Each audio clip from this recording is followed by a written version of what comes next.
বাবার বাড়িতে আসলে একটা জিনিসই ভালো লাগে না, সেটা হচ্ছে সকাল সকাল উঠতে হয়। মানে একদম সকালে না, মানে 10টা থেকে 11টার মধ্যে উঠতে হয়, যেহেতু সকালবেলা একবারে মা গরম গরম নাস্তা টাস্তা বানায় দেয়, বানায়া খায়া তারপরে আবার মা মানে দুপুরের জন্য রান্না করে। তো আজকে সকালবেলা আমার জন্য এইবার পরোটা বানায় দিয়েছিল। আমার এই মার হাতের পরোটা এত মজা লাগে চা দিয়ে খাইতে।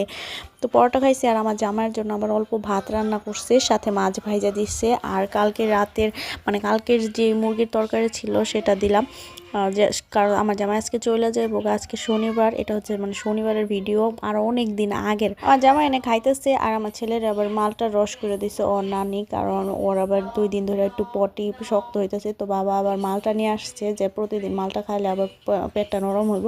তো এদিকে আমার ভাইয়ের সাথে ও আবার গেছিল সাদে, আমার ভাই করতেছে লুঙ্গি পরছে, ওরা ভিডিও করতেছি, এই কারণে ওই লজ্জা পাইতেছিল। সোমবার দিন আমার ছেলের জন্মদিনের প্রোগ্রাম, তো আজকে থেকে কেক বানানো শুরু করছি, যেহেতু 6-7 পাউন্ড কেক বানাবো। আর এদিকে দুপুরে রান্না বান্না হয়ে গেছে। আজকে ঢেঁড়স ভাজি করছিল, মাছের ডিম ভুনা আর মাছ ভুনা করছে। তো আমার ছেলেটা শুধু ভাইজা দিছে, তো ওরে খাওয়াবো। ও আবার ওর নানার সাথে এখানে দুষ্টামি করতেছিল দোকানে বইসা বইসা, খালি দোকানে এসে বসে থাকে নানার সাথে। সারাদিন নানার সাথে আর মামার সাথে বাইরে যাইতে চায়, আর দোকানে বসে থাকে। এই কয়দিনে একদম কালো হয়ে গেছে গা। আমি আবার তেমন কিছু বলি না, কারণ এখানে একটু রোদ তো অন্তত শরীরে লাগে। আর আমার শ্বশুর বাড়িতে থাকলে তো বেশিরভাগ আমরা ঘর থেকে তেমন একটা বেরই হয় না। এখানে প্রায় 7 পাউন্ডের মতো আমি কেক বানাবো। একটা হচ্ছে মুভিং ট্রেন কেক বানাবো, আর একটা এমনি প্লেন মানে কেক, আর একটা জঙ্গল থিম কেকের মধ্যে বানাবো। অনেক কেক যেহেতু বানাতে হবে, 2-3 দিন আগের থেকেই মানে শুরু করে দিচ্ছে একদম কেক বানানো। পরে কালকে শুধু এটা ই করবো। আর এদিকে মা আবার একটা তুষক নতুন বানায় নিয়ে আসছে, কারণ যেহেতু মেহমান আসবে তো নিচে শুইতে হইব।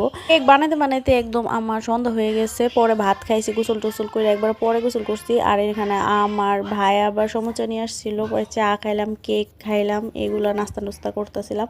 আমার ভাই এখানে আসলে এই সমোসাটা না দেয়, এই সমোসাটা অনেক বেশি মজা। তো সন্ধ্যার চা নাস্তা করতেছিলাম। আর আজকে আমাদের মেহমান আসবে, তো বাবা এদিকে আবার মাছও কিনা নিয়ে আসছে। শুক্রবার দিন বাবা ময়মনসিংহ গেছিল, সেখানে গিয়েছিল মাছ আনতে, কিন্তু তখন মাছ পাইছে না, ইলিশ মাছও পায় না, রূপচাঁদা মাছ আনতে বলছিলাম, সেগুলোও পাইছে না। তো আজকে আবার আমাদের গড়িপুরেই এই মাছগুলো একজন নিয়ে আসছে। বড় চিংড়ি ছিল, আর ছোট চিংড়ির সাথে রিহানের জন্য আবার আমার বাবাই আঙ্গুর নিয়ে আসছে, লাল আঙ্গুরগুলো। আর রাতে আমার ভাই আবার এখানে সে একটা হেলদি সালাদ বানাইছে, শসা, টমেটো, ডিম, আঙ্গুর, ফল, কলা সব কিছু মিলাই আমার জন্য। ও খাইতেছিল, তো আমি একটু টেস্ট করে জাস্ট দেখছি, একটু ভালো লাগে না আমার কাছে। আর এখানে আজকেও দুধ ফাইটটা গেছিলো, তো এর রসগোল্লা বানাইছি, রসগোল্লাটি এত সুন্দর হয়েছে। আর এগুলো কিন্তু ময়লা না, এগুলো হয়েছে এলাচির গুঁড়া। তো আমরা আবার সবাই একটু একটা একটা করে ট্রাই করে দেখতেছিলাম। এখানে মানে কম দুধ ছিল, তো আধা কেজির মতো দুধ ফাইটটা গেছে। তো এই জন্য এইগুলো দিয়ে আমি আবার মিষ্টি বানায় ফেলাইছি, অনেক বেশি মজা লাগছে। চিন্তা করতেছি আরেকদিন এভাবে বানাইতে হইব।